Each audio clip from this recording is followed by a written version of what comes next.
Good morning, Hamilton, or actually wherever you may be watching from. I don't know, maybe my videos have ended up in front of the eyes of somebody in the Yucatan. Wouldn't that be cool?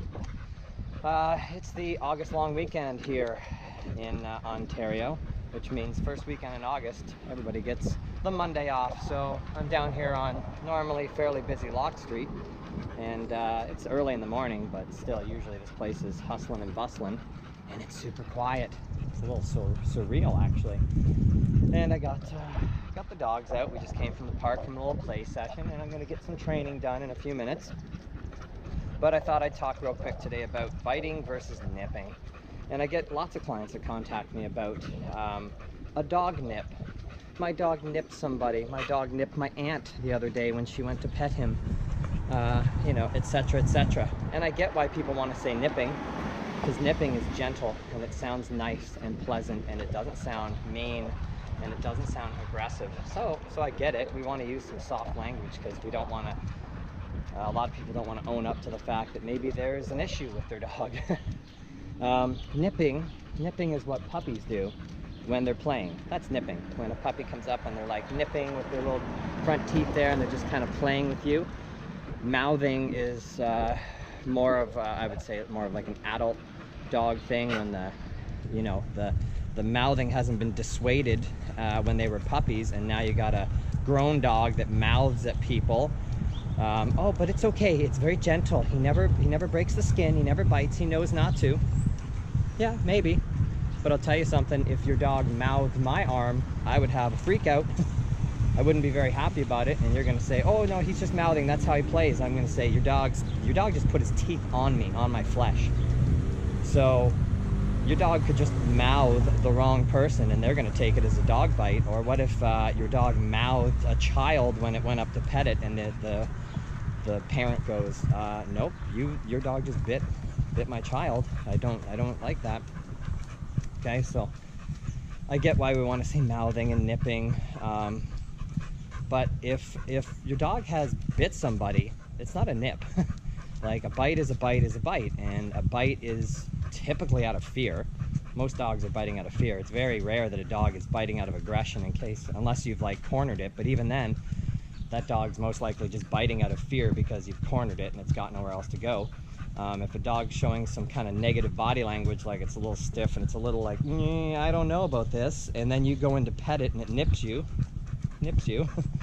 that dog bit you. That dog was sending you a message. You didn't, I mean, typically, there's lots of body language signals that people ignore. They go in to pet a dog and a dog gets a little leery and they go, it's okay, I'm a dog person, he's gonna love me. Like, if the dog is kind of doing this, the dog is telling you, I'm not into it right now. You're not my favorite person. I don't trust you yet. Whatever it is, don't pet that dog. But if a dog bites, if a dog uses its teeth on you to tell you something, that dog bit you, okay? That's a bite. Bites kind of come in stages. So, I mean, like, a small light bite might not even break the skin.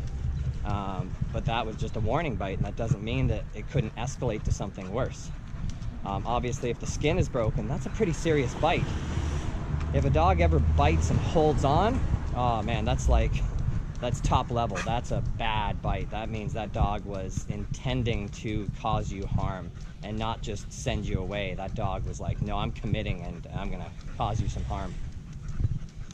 But if your dog bites, it can be pretty serious for sure, and that behavior needs to be handled. But let's all be honest about it, and if it's a bite, it's a bite, and calling it a nip and softening up the language doesn't change the intention behind the bite or the level of the problem that you might be facing with your dog. So that's all I wanted to say today. You know, everybody wants to soften things up and act like, no, he didn't mean it. Well, if your dog bit, he meant it. He wouldn't have struck out and put his teeth on someone if he didn't mean it. So, okay, but yeah, if you ever have a dog bite problem, you can call me and we can work on it together for sure. It doesn't mean you got a bad dog, that's for sure. Every dog is capable of a bite, even these three sweet little pups here.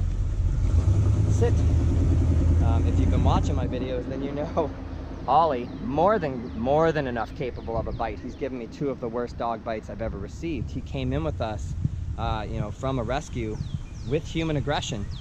And Penny is a aggressive dog. So, I mean, they've both They both tried to bite and successfully bit people before we got him, but he's bit me and Chris. So, you know, do you think he didn't mean it? And he wasn't nipping. Heel. He meant it, man. He was trying to bite me. He was trying to send me a good, strong message, and he did.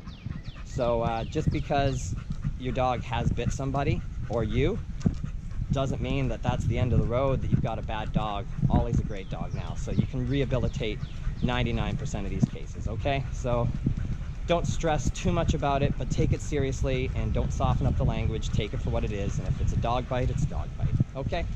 Hey, have a great day, and if you're enjoying your holiday Monday here in Ontario, do something epic. It's going to be a beautiful day out there.